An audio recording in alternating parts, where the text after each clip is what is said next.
Assalamualaikum warahmatullahi wabarakatuh. Nama saya Sinta Arianti, NIM 4219030. Baiklah, saya akan menjelaskan materi kita pada hari ini, yaitu peradaban Islam pada masa dinasti Umayyah. Yang pertama, sejarah berdirinya Bani Umayyah. Nama dinasti Umayyah dinisbatkan kepada Umayyah bin Abdul Sam bin Abdul Manaf. Ia adalah seorang tokoh penting di tengah Quraisy pada masa jahiliyah. Ia dan pamannya Hasim bin Abdul Manaf selalu bertarung dalam memperebutkan kekuasaan dan kedudukan. Dinasti Umayyah didirikan oleh Muawiyah bin Abi Sufyan bin Harb Muawiyah sebagai pendiri Daulah Bani Abbasiyah, juga sekaligus menjadi khalifah pertama. Ia memindahkan ibu kota kekuasaan Islam dari Kufah ke Damaskus. Muawiyah dipandang sebagai pembangun dinasti yang oleh sebagian besar sejarawan awalnya dipandang negatif. Keberhasilannya memperoleh legalitas atas kekuasaan dalam perang saudara di Siffin dicapai melalui cara curang. Lebih dari itu, Muawiyah juga dituduh sebagai pengkhianat prinsip-prinsip demokrasi yang diajarkan Islam, karena dialah yang mula-mula mengubah pimpinan negara di seorang yang dipilih oleh rakyat menjadi kekuasaan raja yang diwariskan turun-temurun. Muawiyah berhasil mendirikan dinasti Umayyah bukan hanya dikarenakan kemenangan diplomasi di Siffin dan terbunuhnya Khalifah Ali, melainkan sejak semula gubernur Suriah itu memiliki basis rasional yang solid bagi landasan pembangunan politiknya yang di masa depan. Yang pertama itu adalah berupa dukungan yang kuat dari masyarakat Suriah dan dari keluarga Bani Umayyah itu sendiri. Kedua, sebagai seorang administrator, Muawiyah sangat bijaksana dalam menempatkan para pembantunya pada jabatan-jabatan penting. Yang ketiga, Umayyah memiliki kemampuan menonjol sebagai negarawan sejati, bahkan mencapai tingkat sifat yang dimiliki oleh para pembesar Mekah zaman dulu.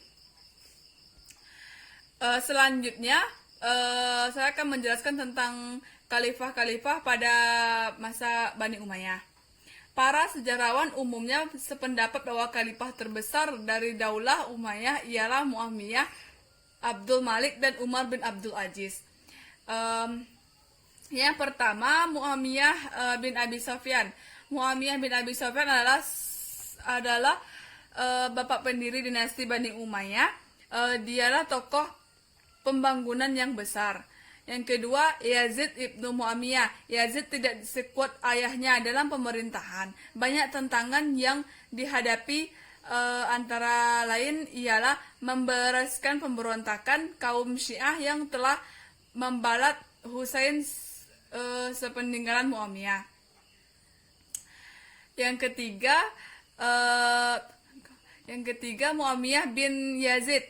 Muawiyah bin Yazid itu ia hanya memerintahkan kurang lebih 40 hari dan meletakkan jabatan sebagai khalifah 3 bulan sebelum wafatnya. Selanjutnya, Khalifah Abdul Malik. Dia adalah orang kedua yang terbesar dalam deretan para khalifah Bani Umayyah yang disebut-sebut sebagai pendiri kedua bagi kedaulatan Umayyah. Yang selanjutnya, Al-Walid bin Abdul Malik memerintahkan 10 tahun lamanya. Pada masa pemerintahannya, kekayaan dan kemakmuran merintah ruah.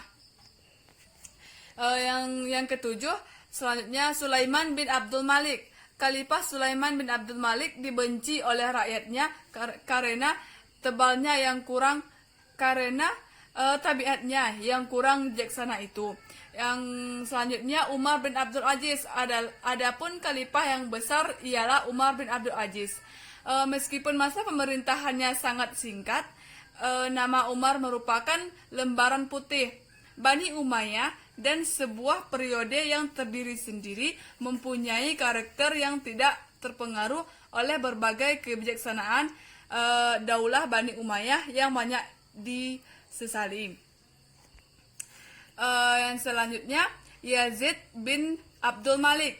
Pada masa pemerintahannya timbul lagi perselisihan antara kaum Mudariyah dan Yamariyah. Pemerintahan yang singkat itu mempercepat proses kemunduran Bani Umayyah. Kemudian diganti oleh Khalifah Hisham bin Abdul Malik. Yang ke-10, Hisham bin Abdul Malik, meskipun tidak secemerlang tiga khalifah yang mansur sebagaimana tersebut di atas, ia memerintahkan dalam waktu yang panjang, yakni 20 tahun. Ia dapat dikategorikan sebagai khalifah Umayyah yang tidak karena kebersihan pribadinya, pemurah, gemar kepada keindahan, berakhlak mulia, dan tergolong teliti terutama soal keuangan, di samping bertakwa dan berbuat adil. Selanjutnya, saya akan menjelaskan tentang masa kemajuan Bani Umayyah. Masa kemajuan Bani Umayyah itu dijelaskan dalam beberapa bidang. Di antaranya masing-masing, yang pertama itu bidang kemiliteran. Kemajuan masa pemerintahan dinasti Bani Umayyah yang paling menonjol adalah di bidang kemiliteran. Selama peperangan dengan militer Romawi, pasukan Arab mengambil teknik kemiliteran mereka dan memadukannya dengan sistem pertahanan yang telah dimiliki sebelumnya. Yang kedua, sistem sosial. Terdapat 4 kelompok masyarakat, yaitu Arab Muslim, Mawali, non-Muslim, dan kelompokan Arab Muslim menduduki kelas sosial tertinggi disebabkan karena mereka sebagai kelompok pendatang yang berkuasa, juga dikarenakan sistem aristokrasi. Selanjutnya di bidang arsitektur, penguasaan dinasti Umayyah pada umumnya mahir dalam seni arsitektur. Mereka mencurahkan perhatiannya demi kemajuan bidang ini. Hasilnya adalah sejumlah bangunan mega, Masjid Baitul Maqdis yang di Yerusalem, yang terkenal dengan Kaabah batunya, didirikan pada masa Abdul Malik pada tahun 691 Masehi. Yang selanjutnya bidang politik. Dalam bidang politik, Bani Umayyah menyusun tata pemerintahan yang sama sekali baru. Guru untuk memenuhi tuntunan perkembangan wilayah dan administrasi kenegaraan yang semakin kompleks. Yang selanjutnya saya akan menjelaskan tentang masa kemunduran Bani Umayyah. Masa kemunduran Bani Umayyah ini, meskipun kejayaan telah diraih oleh Bani Umayyah, ternyata tidak bertahan lebih lama dikarenakan kelemahan-kelemahan internal dan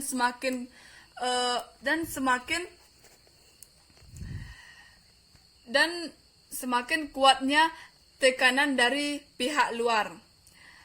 Menurut Dr. Badri Yatim, pada beberapa faktor yang menyebabkan dinasti Umayyah lemah dan membawanya pada kehancuran, yaitu sebagai berikut. Yang pertama, sistem pengganti khalifah melalui garis keseluruhan adalah suatu yang baru bagi tradisi Arab yang lebih menentukan aspek senioritas. Pengaturannya tidak jelas. Yang kedua, latar belakang terbentuknya dinasti Umayyah tidak dapat dipisahkan dari berbagai konflik politik yang terjadi di masa Ali bin Abi Thalib. Yang ketiga, pada masa kekuasaan dinasti Umayyah, pertentangan etnis antara suku Arabi Utara dan Arab Selatan yang sudah ada sejak zaman sebelum Islam semakin runcing. Perselisihan ini mengakibatkan para penguasa dinasti Umayyah mendapat kesulitan dan menggalang persatuan dan kesatuan. Yang selanjutnya, lemahnya pemerintah Daulah dinasti Umayyah juga disebabkan oleh sikap hidup mewah di lingkungan istana, sehingga anak khalifah tidak sanggup menikul beban berat kenegaraan tatkala mereka mewarisi kekuasaan. Selanjutnya, penyebab langsung runtuhnya kekuasaan dinasti Umayyah adalah munculnya kekuatan baru yang dipelopori oleh keturunan Al-Abbas bin Abbas Al-Muttalib. Dari semua penjelasan dari saya, maka dapat disimpulkan bahwa kekhalifahan Bani Umayyah yang hanya berumur 89 tahun, yaitu dimulai pada masa Muawiyah bin Abi Sufyan, ini banyak mengalami kemajuan perkembangan yang cukup pesat.